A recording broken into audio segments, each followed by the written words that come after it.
So if you by chance thought that leftism and progressivism was just a mind virus of our political class, I wanted to show you too, it's also infiltrating the church. So according to NPR, a West Virginia school is now being sued because they allowed a Christian assembly to take place. Now, I don't want to dig into this story too much. You can see all of our links and all of our sources down below in the description of this episode. But I'll just give you the kind of the summary here. So during school hours, there was a Christian assembly that took place in an auditorium or a gym or something like that. And there were some kids that were thought to have signed up, that the teacher thought signed up for this thing, and then they sent them to this assembly. But this assembly was completely volunteer. You were not forced to go to it. It was simply something that you could volunteer to be a part of. And so these kids were then essentially forced to go because the teacher told them to go, and then they did so. And these kids came back, and then they staged a walkout the next day. And now there's some people that are going to sue the school for doing this.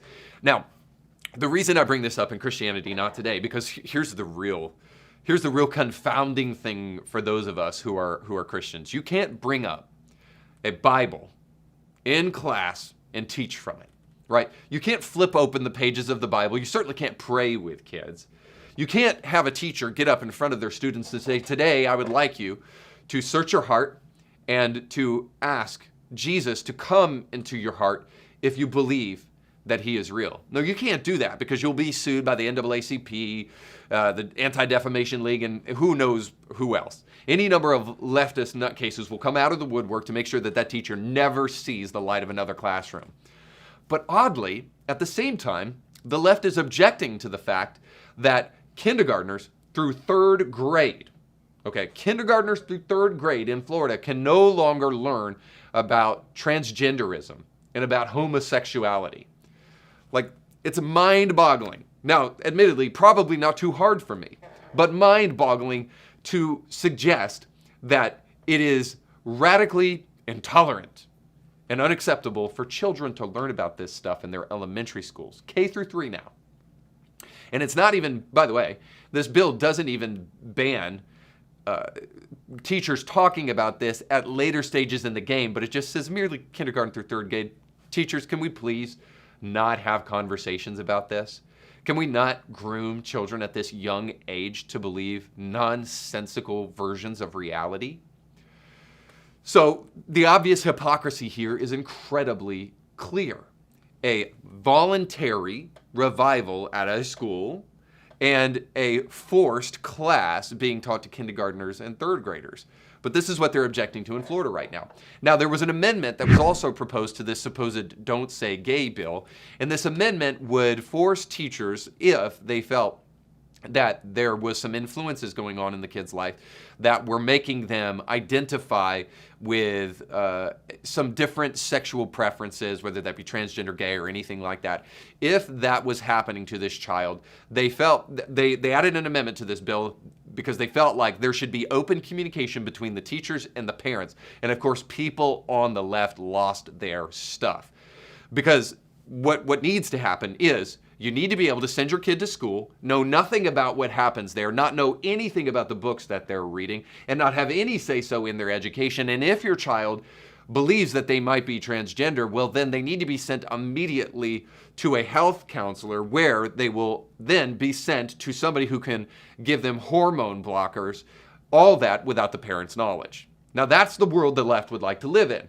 It's a totally ridiculous and ludicrous world. It's a world where kids are not safe and certainly not the property of their parents. No, they're the property of the state. I wonder why we think Marxism is such a big deal. Nonetheless, they're the property of the state. So when this amendment was proposed, it got a lot of backlash from the left. Now, the amendment has been pulled from that supposed Don't Say Gay bill in Florida. And now it's just simply that you're not allowed to talk about this with kindergarten through third grade.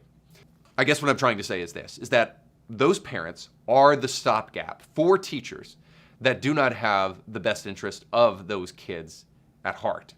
The parents are the ones who should be making those decisions. And it is absolutely ridiculous, ludicrous, illogical to suggest that all teachers, no matter who they are the experts. And that they should be the ones who are deciding what children should learn, and that they will always do what is best for the children. We know better than that.